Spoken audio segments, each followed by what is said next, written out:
Hey guys, ZAZZA here and welcome back to the channel.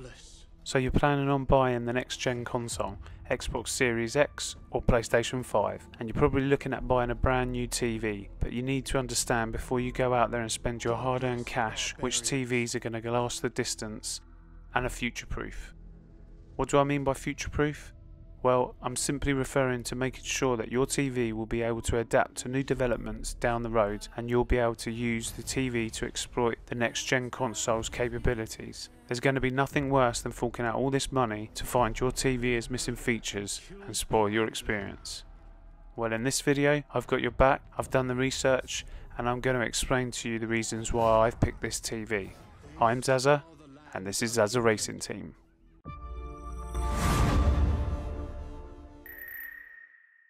So when considering a TV for next generation console, you'll need to consider the following 7 things: resolution, refresh rate, HDMI inputs, input lag, response time, price and aspect ratio. I'll leave these points in the description below, but you'll need to get a healthy balance across all these considerations when picking the right TV for next gen gaming.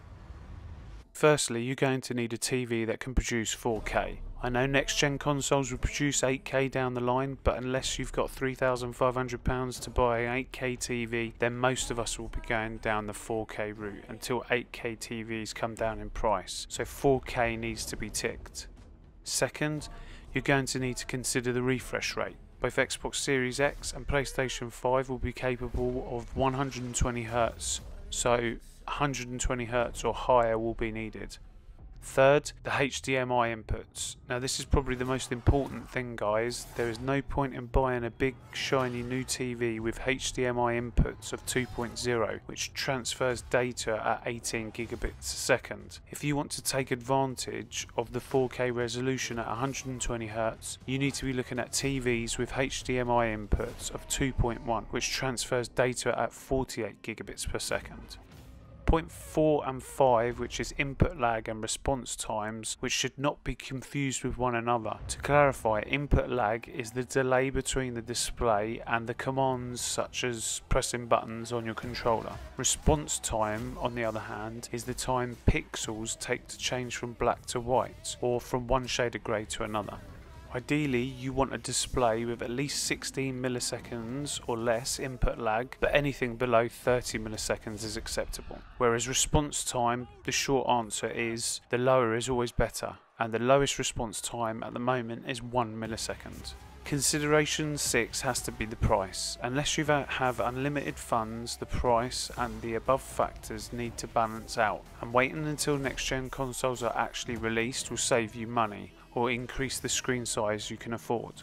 Lastly, I've added aspect ratio because all the next gen consoles produce games at 16:9, so anyone looking at those beautiful ultra wide 32:9 aspect ratios will only have 16:9 aspect ratio stretched out, which is hardly worth it. So before I make this recommendation, I'd like to say I have no affiliation with this manufacturer and I'm not getting paid or sponsored to make this video. I just want you guys to understand what you're buying, as there's many pitfalls around the new technology, and having all the information to hand and making the best decision on your new purchase is always good.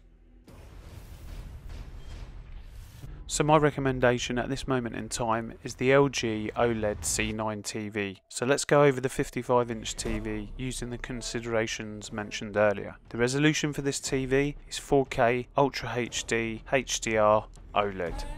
Refresh rate of 120Hz, and it has 4 2.1 HDMI inputs. This is where most TVs are failing. Most TVs up until now have HDMI 2.0. Even a £3,500 8K Samsung TV has 4 HDMI inputs at 2.0. So take care when considering this point. The input lag on the LG C9 TV is 12.7 milliseconds. Remember, we wanted under 30 milliseconds and ideally under 16 for gaming.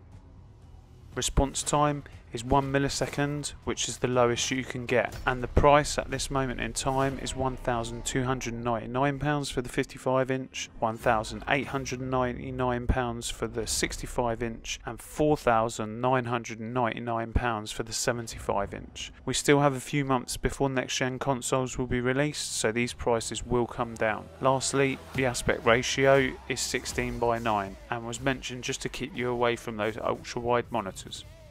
Other features you get is Dolby Atmos, which is the best sound currently being produced.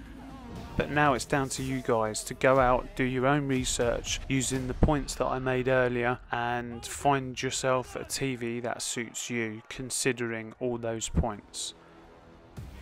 Don't forget guys, if you thought the info was helpful, please hit that like button. If you want any clarification on what I've said, then please leave a comment in the description below. And if you'd like to keep up to date with the way that I'm going into next gen gaming, then please subscribe to the channel. I'm ZAZZA, and I'll see you in the next one.